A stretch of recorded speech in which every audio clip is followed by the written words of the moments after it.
Welcome to East Meets West, and we have our special Dr. Michael Koku from Philadelphia. And today he's going to grace us with some wisdom. And, I had so many reviews from last time he was on the program.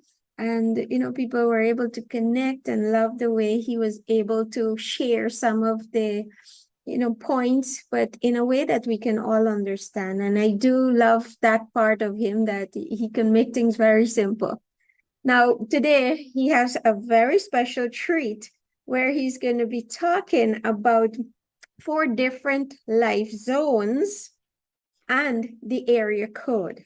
Now, this is very interesting topic, and I would encourage you, please do share your thoughts, share your comments, and also share the video as we go on. And Dr. Michael, welcome again to East Meets West, and it's always a pleasure to have you on this program. Same here. Yeah. Thank you, Dr. Shanti. Yeah. Yeah. Is there anything you want to say before we start hearing about these life zones?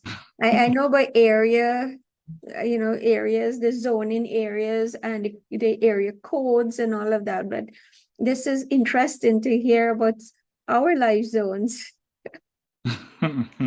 Well, it's something I've been really prodding on, something I've been a product of medication, especially the area code is something it's an inspiration I got when I was doing my housemanship as an house officer, as a fresh house physician, out from the medical school.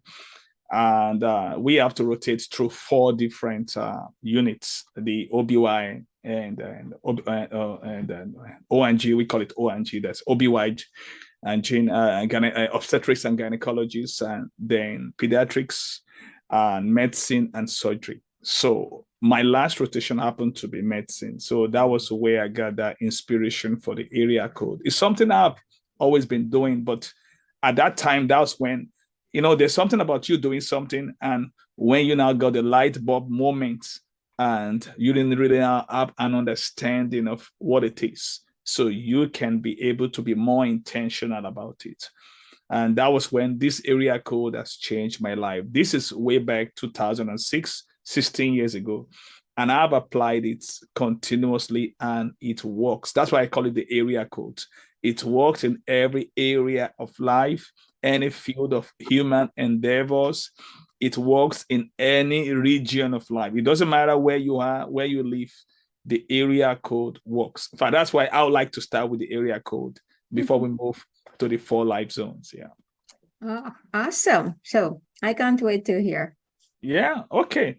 Now, one thing I've always learned in life is feedback. And a wise man said, the shortest word in the English language, that has A, B, C, D, E, F. That means the first 6 alphabet is feedback. If you look at the word feedback, is the shortest word in the English language that has the first 6 alphabet. Wow, that was a light bulb moment, when I reflect. You see, the problem about life is we don't take ownership of thought when we read. We only take ownership of thought when we think. I created something called the Thinkers Island. And this Thinkers Island has more than 180 professionals all over the world. We have professionals in different fields. In fact, we have some people there in part of the group. It's a WhatsApp group. And, this WhatsApp group have people that have gone through my training. And some of them are people that they've not gone through my training, but people that I have relationship with. So every day I share inspiring quotes. And on that platform, minimum of 5, but I go beyond. I make sure at times 6, 7, the quote that will challenge people. And one of the quotes that brought in my mind of recent is what I just shared by John Locke. He said, we only take ownership. We only make something ours when we think. He said, when we read, we gather knowledge. We gather materials. Reading helps us to gather materials. But we only take ownership of the knowledge when we think. So that's why thinking is a very essential, discipline for every leaders. If you look at the word thinking, the four last alphabet, is king. So for you to be king, you have to think. And the same thing with asking. The four last alphabet is king. So asking and thinking. Don't mind me, I'm a wordsmith. I have a gift of breaking words and bringing out a new meaning, like the feedback that I told you. So one of the feedback I have received from my client that I have served, one of them, that feedback was really very, very true because it's something I've seen in my life over the time. She said, I have a way of taking complex concepts, I'm making it simple, and now sharing the simplified form of the complex concept in an easy way that people can remember and apply. And this is so true. She's a pharmacist working in Walgreens in Maryland. She's attended three different of my mastermind, which is my training, leadership training. And, she was really touched by that when she shared that. And I've had that a lot. I've seen that a lot in my life. So today I'll be making things that are complex and making it simple. So the area code, what does it really mean? Like I said, when I got this area code, I was working as an house physician, just fresh from the medical school. And the normal pattern then is that when you are rotating through a unit, it doesn't matter how many units you've gone through. When you get to a new unit, people see you as, oh, you just a freshman and you are a junior. We are the senior. You met us in this unit and all that. So I wasn't joking for position. I just want to serve. I have a passion to serve. So what I did is I decided to accept responsibility for the most challenging client in the hospital, in the medical unit. So I went for the hot cases. Hot cases means a kind of client that will keep you on your feet.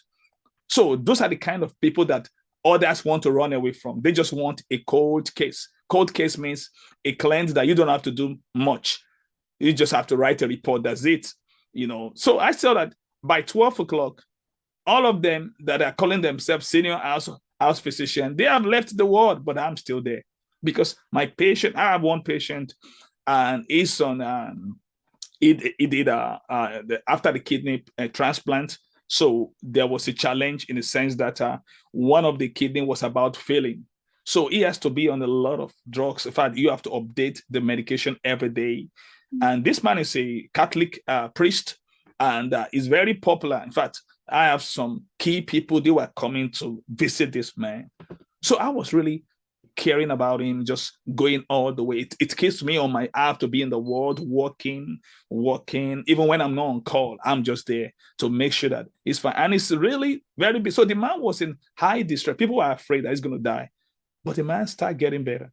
Because the real person that does work is the house physician and the registrars, the resident doctors.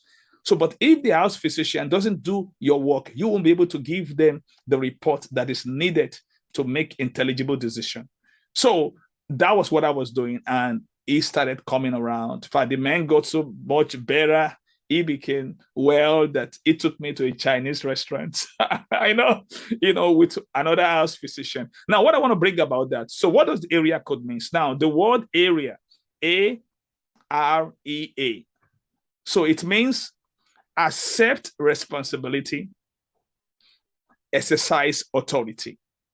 Accept responsibility, exercise authority. Now, the first two words is accept responsibility. The last word is exercise authority. So I want to break that word into two. Like I said, I'm a wordsmith. Now, breaking this word into two, the first aspect is not what many people like to do, accepting responsibility. The last aspect, exercising authority, is what many love to do. You see, a lot of people, when they get to somewhere, maybe they have been appointed to a position, they want to start exercising authority. You see, the first aspect is stewardship, is servanthood. Not many people like to serve. Not many, they just want to tell people what to do. They want to command, they want to run the show. And that is not the right kind of leadership. You see, that's what, if you look at the word area, the right pattern for it has to be, you need to accept responsibility first to gain the right to exercise authority. Because if what you do first is exercising authority, you will become a positional leader. And we know that we have 5 levels of leadership. That's another subject. So the first one is you lead. Level 1 is you lead by position, is based on right. Oh, it's my right. I'm appointed the minister. I'm appointed the governor. I'm appointed the president. So everybody must listen to me. So people follow you because they have to. So, but you have to go to the level 2, which is leadership by permission, where you build relationship. The key word there is relationship. Now, people follow you because they want to. You have their permission to follow you. That goes beyond the position. But there's another level called level 3, which is what we call production level. That means now you start working with people to get result. The key word there is result. So people follow you because of the result. But there's another level called level 4, where we call people development. Now, you're not only getting results for the company, you are helping people, developing people. That's why we call it people development. You are developing people so that they too, they can know how to get the result. So the key word in that people development there is like reproduction. So that you are reproducing leaders that can get the same result. The last level is personhood or pinnacle, where people follow you. The key word there is respect, out of respect. Now, you've built up people that can also reproduce others. Now, why did I say all that? Now, the main thing there is that you need to build your leadership. For you to go from level 1 to 5, you can't skip this area code. I know a lot of people have heard about the 5 levels. I like to think a lot. They've heard about the 5 levels, but the key to make it from level 1 to 5 is this area code.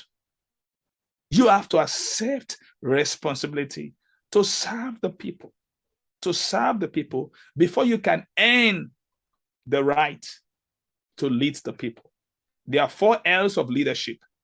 The first L is you love the people that you're serving. The second L is you need to learn to listen to the people, because when people feel heard, they feel respected. Listening to people give them a sense that I'm a human and everybody loves to be listened to. So the third L of leadership is you need to learn from the people. There's something called reverse mentoring, where the people you're leading, you can also learn from them. This was started by Jack Welch. It's a reverse mentoring concept of recent is being emphasized by Dr. Tim Elmo in his new book, The New Kind of Diversity. Now, the last one is now leading. So we talk about loving is the foundation, listening to the people you are leading. Then we talk about learning from them. Yes, we leaders can learn from people because every leader has 3 different gaps. 1, the knowledge gap. 2, the experience gap. 3, the perspective gap. So leaders need this gap to be filled. That's why we need to embrace reverse mentoring, from learning to the people that we lead. They even though we are the leader, but they will bring a lot to our leadership, because every leaders have their own blind side. So we fill up this gap through humility and learning from others. So the last is leading. So you see, it's like 4 rungs of a ladder. You can't climb the ladder until you start from level 1, 2, and 3. So you have to love the people, listen to the people, learn from the people before you can lead the people. Now, talking about this area code, Malcolm Forbes said something about that. He said, those who enjoy responsibility usually get it. Those who enjoy responsibility usually get it. Those who merely like exercising authority usually lose it. I never knew that there was such a code like this that captured the area code, because I'm working on a book called the area code. Like I said, this is a new concept. As I've never read this from everybody. In fact, in my course of research, that's when I found out this Malcolm Forbes, inspiring quote, that those who enjoy responsibility usually get it. Those who merely like exercising authority usually lose it. That means if you start from the back, I told you it's area code. So it is AREA. If you like to start from exercising authority, you're going to lose it. Because what give you, because it's only going to be positional and it won't last. But when you start from the right place by, first of all, accepting responsibility, then you will be able to last long in the place of exercising authority. Winston Churchill said, responsibility is the price of greatness. You see, whenever we relinquish, we refuse to accept responsibility, you know what we become? We become a liability. A leader becomes a liability when the leader stops accepting responsibility. David Cottrell said, to become a courageous leader, you must realize that accepting responsibility is not optional, but mandatory. So a leader must know that there's no option for you to accept responsibility, for you to rise from a level 1 leader, from positional leader, to the point of being a personhood and the pinnacle where people followed you due to respect based on your moral authority. You need to first of all accept responsibility before you can now exercise authority. And it's not a one-time thing, it's a lifetime thing. We never stop accepting responsibility if we want to keep on exercising authority. When the day you stop accepting responsibility for personal discipline, for personal leadership, because you must be able to lead yourself first before you can learn the right to lead others. So a leader must accept personal responsibility to lead himself. Personal leadership is key to corporate leadership. Whenever a leader fails to lead himself, he loses the right to lead others. So if you are ready, we can go to the second part, which you are waiting to hear. Yes, the live zones. Yes. Okay.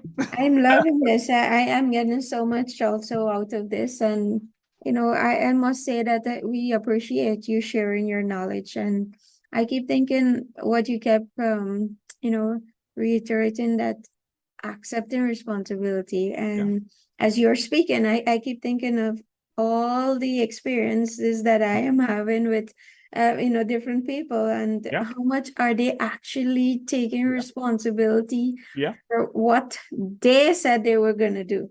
And so we have people who show up like that and say that, yes, I take responsibility to get this thing completed or to improve this thing, and then you never hear back from them. And that's true. That's so true. Like I said, when I began to do this as that house physician, then there was one of the consultants that this man was very hard to please, even by the resident doctors. And I was just an house physician. I mean, at the ladder of at the position in terms of hierarchy, I'm the bottom. But because I was accepting, the consultant said that Dr. Koku is operating at the level of a resident doctor. That was a great compliment. In fact, when I finish, we have to, as a house physician, because during that housemanship period, it's like a 1-year program. Then each unit that you went through, you're going to get a review. If you look at the review that I got, it was so outstanding. In fact, this man that was hard to please, he offered me a job to work in his own hospital. I mean, it was so, I have to turn the job down because I have another project I'm about to work with. I'm working with the Christian Medical and Dental Association, and they want me to run the secretariat because they saw the leadership in me coming out and all that. So I just said no. I mean, it was so tempting not to say no to it because this man is very hard to please. He's a nephrologist, and everybody knows him. But with me, I wasn't looking for any kind of commendation. I just want to serve. And I've done this. I've applied this principle. Once I know what it is, I have applied these principles when I came to the United States. Everywhere I've worked, when I work in Salvation Army, I was just accepting responsibility. I was accepting responsibility. See, when you see the same thing happen in the game of basketball, when you see Michael Jordan, it didn't become what we know today. If you mention basketball, you hear Michael Jordan, because he was accepting responsibility for the team. That's how he became so known. One day I watched one of the games. He was sick. He was having a flu. And by virtue, he won't be able to play. So he just came and said, okay, he will sit on the bench to watch the team. And it's a very, very vital game. They need to win that game. So when he saw that the team was losing, he told the coach, please, can you bring me in? I want to play. They said, no, you need to rest. We all know that you're not feeling fine. I said, no, I got to come in. So he came in and the game changed. I mean, he was accepting responsibility for the team to win, and they won that game. But when he was coming in, even the people were saying that, no, Michael Jordan cannot play today. He was so unwell. So he would play a little, he would come out. When the game goes down, he will come in again. But they won the game, and they went to the championship and won. So it applies to every team sport. There's always somebody on the team that is accepting responsibility. So that is so important. It's very important. Yeah, as leaders. I find that as you were explaining there, I thought of how to go above and beyond what is expected. Exactly. Yeah, and I'm going to talk about that when I get to the live zone, because you see, one of the DNA that we have in John Maxwell team is to exceed expectation. But you know what?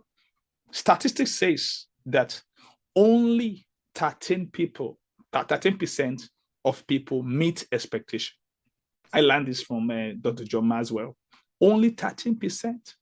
So then the statistics also say that 85% of people in the world, they don't meet expectation. So when we have 85% don't meet expectation, only 13% meet expectation. That left us with what? 2%. So that means only 2% exceed expectation. And I'll be sharing with us how to exceed expectation. So let's get to the live zone. Yeah. Now, in this live zone, before I start, I would like to give a background of a movie. This is a movie called Facing the Giant. And the Facing the Giant movie is a 2006 film that tells the story of a struggling high school coach, and Coach Taylor, this coach had been struggling on how to turn, his basketball program around. At the point, they were even thinking about, making his assistant, the coach. It's a very beautiful movie called Facing the Giant. It was produced by Sherwood Pictures and the Kendrick brothers. The Alex Kendrick, is the key actor in that movie. But one thing, there's a leadership lesson to be learned from that movie, and that's why I mentioned the movie, to draw out the leadership lesson. You see, in talking about that movie, there's a scene called the death crawl. In that movie, you can Google it, death, DEATH crawl, CRAWL.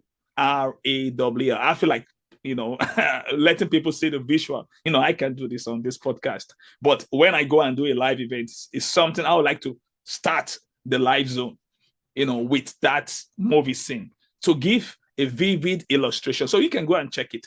Now, in that scene called the death crawl, the coach gives a lesson on leadership and perseverance. And when he challenged the quarterback and called Brock in that movie, and this quarterback, he was just playing with the rest of the team. He's a leader, but he was not really accepting the full responsibility of their leadership, and it was affecting the whole team. You see, whenever a leader accepts responsibility for the team, it raises the quality of the team. Why? True greatness is when your involvement in a team raises the team performance. That's the definition of true greatness. True greatness is when you are involved in a team and the team performance goes up. Let's say the team performance happens to be like 50, and you came into the team. True greatness will bring the team from 50 to 80, 90, even close to 100. That's why you see many teams. I'm a great fan of basketball and soccer and all that. You will see many teams, they want to really do everything, sign up a particular player because they can see greatness. You saw it in LeBron James. I mean, he has won championship with 4 different teams now. He came into Lakers, they won championship. He went to Cleveland. I mean, before he left Cleveland, they were not winning any championship. He was there, he wasn't winning championship, but he went to Miami to team up, with Dwayne Wade and Chris Bosh. They won twice. Out of the 4 times, they went to finals. But now he knew that he can now do the same in Cleveland. So he now came back to Cleveland, where they have never won a championship for 50 years. They won the championship. Now, he came to Lakers. Lakers was struggling when they brought him in. And he helped them. Even though it was the lockdown time, they were able to win the championship with 4 different teams. Now, what I'm saying is that is true greatness. Now, that's why as leaders, the key to true greatness, I'm going back to where I started from, is accepting responsibility. The area code is the key to true greatness. When we choose to understand, and if anybody listen to me want to know more about the area code, I can teach everything about this. Is something, it's a book I'm working on, and I will be available. I'll be glad to help your organization to understand, because the area code is the key to true greatness. And true greatness, we raise team performance. Now, talking about that movie, so the leadership lesson was based on perseverance. So the coach challenged Brock, the team quarterback. He challenged him to carry one of the players on his back and crawl from one part of the field. But this is the catch. They have to blindfold him so that, there's something about, a perseverance. When you really want to let your real you come alive, you need to really, don't see the obstacles. You need to see the finishing point. And that's what they did for him. So they put a blindfold on his eyes, and he carried another player on his back. And what the team coach said is this. He said, Brock, I want you to give me your best. That's what I'm asking for. So he wasn't telling him how the extent on which he's going to crawl. He said, that's why they call it the death crawl. He wanted to test his resilience and capacity. So he pushed him. So he was crawling. He would say, give me one more, Brock. One more. And at times, the guy, I'm tired. He said, no, one more, Brock. One more. Do you know that this team captain, Brock, he carried a 150-pound player from one side of the field to another side? That was 100 yards, the size of the football field. And after that, he took off the blindfold. He said, Brock, see what you have done. The guy couldn't believe it. He crawled on his knee from one side of the field to another. And that was the turning point for that team. Because they've been having an attitude problem and everything just changed. They went up to win the state championship. This is a true story. The Facing the Giant is a true story. And they won and they became the state champion. Is this particular team that has been winning every year and with their coach, but they didn't believe. And these boys are tiny. They didn't believe that they can win. So what do I want to bring out? No growth happens in the comfort zone. Brock, the team captain, has been in his comfort zone for a long time. So let me first of all describe these 4 different zones. But before that, let me share this quote from Ellen Keller. Ellen Keller said something. She said, the place between your comfort zone and your dream is where life takes place. No life takes place in the comfort zone. Every growth, every change, every transformation, every life takes place outside the comfort zone. So let me describe. We have 4 different zones in life. There are 4 different life zones with the attitude statement that represent each of them. So I'm going to describe 4 different life zones. Then I will talk about the attitude that represent each of these life zones. So number 1, the first life zone is the coasting zone. The coasting zone. Now, the coasting zone is a zone where, casually and passively, people do less than they can do. That's what we call the coasting zone. You'll see such person in an organization, they are just casual, they are just passive, they do less than what they can do. So this is the attitude that represents it. I do as little as possible. There was a story shared by Dr. John Maxwell when he was in college. He was working on a job, and like a meat, they were packing meat in that place. He said he really want to do more. He would be asking questions. And there was a man that's been working in that meat place. I said, why do you like ask too much question? Just do the little. You don't have to. Just do little as possible. And go say, the man has been in that store for a long time. He's the one killing the cows and all that. But he saw that there's something about Dr. John Maxwell, that he want to do more. He want to know more. He want to do more. He said he want to go beyond the comfort zone. But this, no. You ask too many questions. Just do what you have been asked to do. You don't have to worry yourself about all that. A lot of people are living in their coasting zone. And the attitude is, I do as little as possible. So that's the first zone. And Roger Crawford said, coasting only take you downhill. Coasting only take you downhill. And Zig Ziglar said, the only way to coast is downhill. So every coasting is downhill. It's downhill. And as a leader, that's not where you want to go. You don't want to go downhill. And leader want to go uphill. Every part of leadership is uphill. Whenever you're going downhill, there's a problem. You're coasting. So let's look at the second zone, the comfort zone. The second zone is the comfort zone. The comfort zone, oh wow, I can talk about the comfort zone a long time. Is a situation where one feels safe or at ease. I want you to note that word, ease. You feel safe. There's no discomfort. It's a settled method of working that requires little effort and yields only barely acceptable results. Now, let me describe the attitude statement of this zone. I do what I've always done.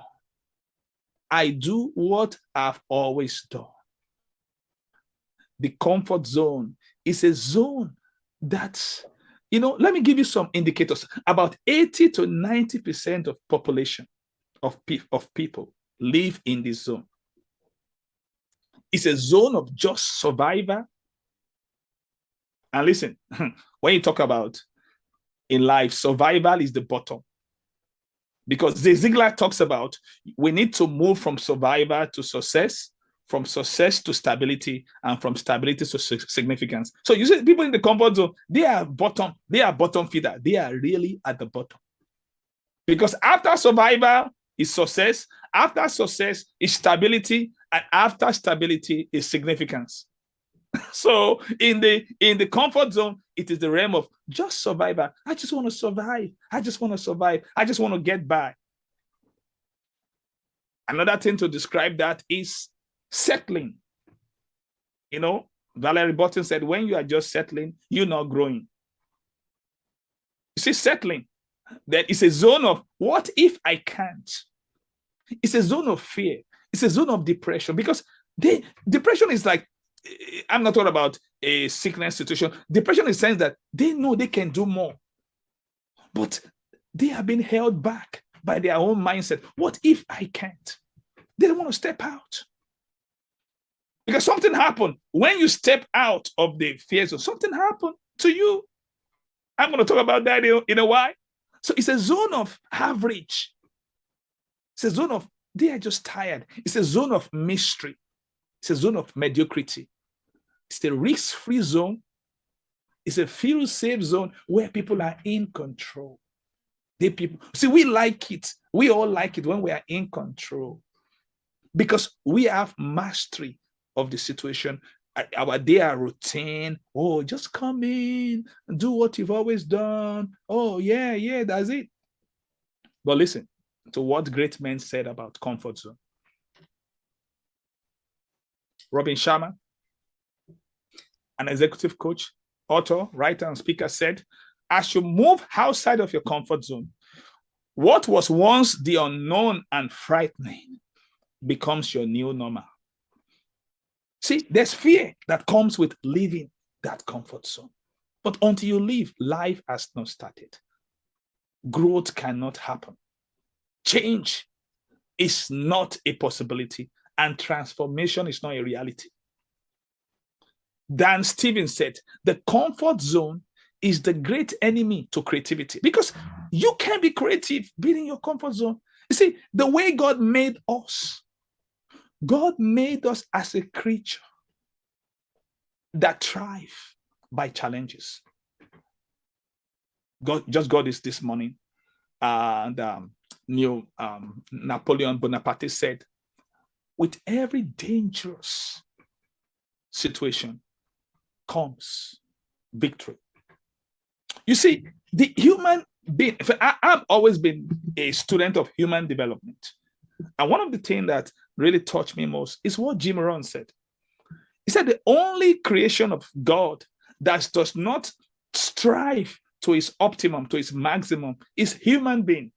When you grow a tree, once it gets all the necessary things required for growth, the tree is going to go and grow to the maximum.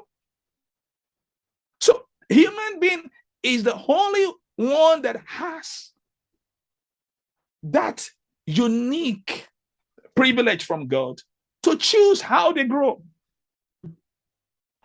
Because God has given us what we call the dignity of choice. To choose. You can choose to grow to your ultimate, to the maximum, or just grow to 50%. So there you have it. Dr. Michael has shared so many aspects that you can benefit from. Look at your comfort zone, look at what's happening with you, and what do you need to start doing. Do join us next week as you hear part 2 of the life zone, the area code, and what can you do to be in that 2% to be successful. Now, do share this video. Do invite others to look at it, and do share your comments. Share any thoughts that you may have, anything that can benefit others too, that we can also learn from you.